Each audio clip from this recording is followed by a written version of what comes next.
ኦ ጭራሽ ኮማንድ ፖስት የሆነ ቤት ነው የገጠመኝ እኮ። ምንድን ነው የምታወራው? ስንት አምላክ ነው ያለው ቀሲስ በክርስትና? አንድ አምላክ። ያን አንድ አምላክ ድንግል ማርያም ጸንሰዋለች ወይንስ አልጸነሰችም? በተለየ አካሉ ወልድን ጸንሰዋለች ወይም ቃልን። አንድ አምላክ አለ ብለውናል አይደለ? አዎ። ያን አንድ አምላክ ማርያም ጸንሰዋለች ወይንስ አልጸነሰችም? ለይተህ ጠይቀኛ። ለምንድን ነው ለይቼ የምጠይቀው? ስለ አምላክ ነው እያወራሁኝ ያለሁት። አንድ አምላክ አለ ብለውኛል። ያ አምላክ እኮ እንደ ሙስሊም እኛ አይወርድም አይወል ምናምን አንልም። ልጅ ያለው ሰራጽ ያለው ልቡ አካል ያለው ቃሉ አካል ያለው እስትንፋሱ አካል ያለው ነው እያልን እኮ ነው። እሺ እንደዚህ ብሎ ያስተማረ ነብያት አለ? ነቢያት ይህ አልተገለጸላቸውም ወንድሜ። ነብያቶች አላስተማሩም፣ ግን ክርስቲያኖች ያውቃሉ። ይሄን ለምሳሌ ለአብርሃም በእንግዳ በሽማግሌ መልክ ሲገለጥለት አብርሃም በሚገባው ቋንቋ ነው እንጂ እግዚአብሔር ሙሉ በሙሉ ተገለጠ ብለን አይደለም እናስተምረው። ገባ አይደለ? ሰውን እንደ አርአያችን እንደ ምሳሌያችን እንፍጠር ሲል እዚህ ውስጥ አንድነትና ሶስትነት ታገኛለህ። ማን ናቸው እዛ ጋር? አብ ወልድና መንፈስ ቅዱስ። ማን ነው እንደሱ ብሎ የተናገረው? ሙሴ በመጽሐፉ ባለቤት ይሄን ያውቅ ነበር? ጸሐፊው እኮ ሙሴ ነው። ኦሪት ዘፍጥረት ሙሴ ያውቅ ነበር። አብ ወልድ መንፈስ ቅዱስ ናቸው እዚህ ጋር እግዚአብሔር ብሎ ተናግሯል። ያውቅ ነበር። ይሄ ያውቃል፣ ግን ቢያውቅም እንደዚህ እንደ ሐዲስ ኪዳን እውቀት ግን አይደለም። ሊቃውንት ምን ይላል መሰለ?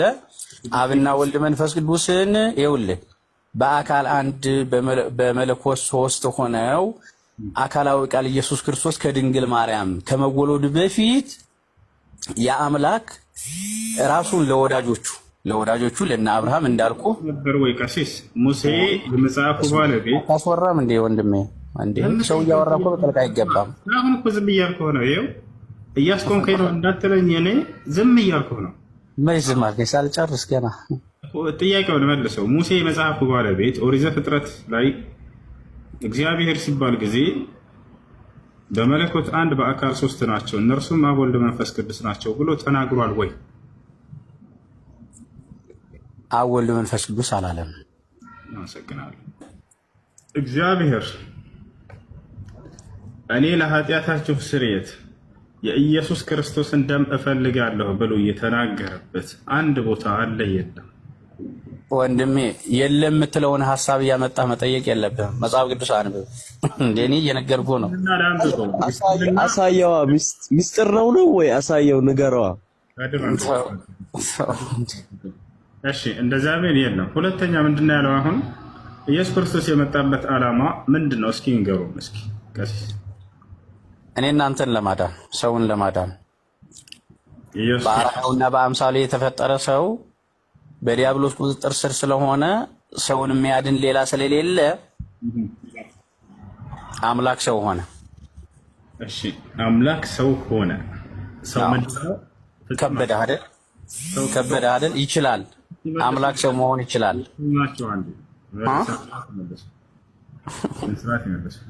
ኢየሱስ ክርስቶስ የመጣው እኛን ለማዳን ነው እያሉ ነው። እንግዲህ ኃጢአት አለብን አይደል? የአዳም ልጆች ነበረብን፣ አሁን የለብንም። በማን በኩል ነበር የነበረብን ኃጢአታችን?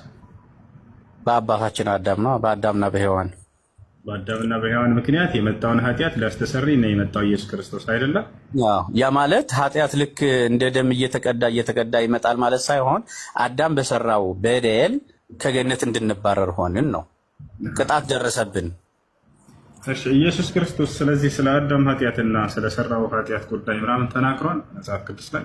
እንኳን የሱን ኃጢአት ሊያስተሰርይ ተውትና አዳምንና የሰራውን ኃጢአት አንስቷል ወይ መጽሐፍ ቅዱስ ላይ? ጭራሽ ኮማንድ ፖስት የሆነ ቤት ነው የገጠመኝ እኮ። ምንድን ነው የምታወራው? የአምላክን ስራ እንዲህ አድርገህ ዝም ብለህ በአንድ ደቂቃ እንዲህ አይነት ድፍረት አለ እንዴ? በጣም ይገርማችኋል። ኢየሱስ ክርስቶስ የመጣበት ዓላማ የአዳምንና በእርሱ በኩል የመጣውን ኃጢአት ሊያስተሰርይልን ነው ብለው ክርስቲያኖች የእምነታቸው መሰረት ይሄ ነው። ግን ኢየሱስ ክርስቶስ ይህን ጉዳይ አለማወቁ አይደንቅም። አዳም ብሎ ስሙን አላነሳም። አዲስ ኪዳን ላይ የአዳምን ኃጢአትንም አንዲትም ትንፍሽ አላነሳትም። ዝም ብሎ ሄዷል።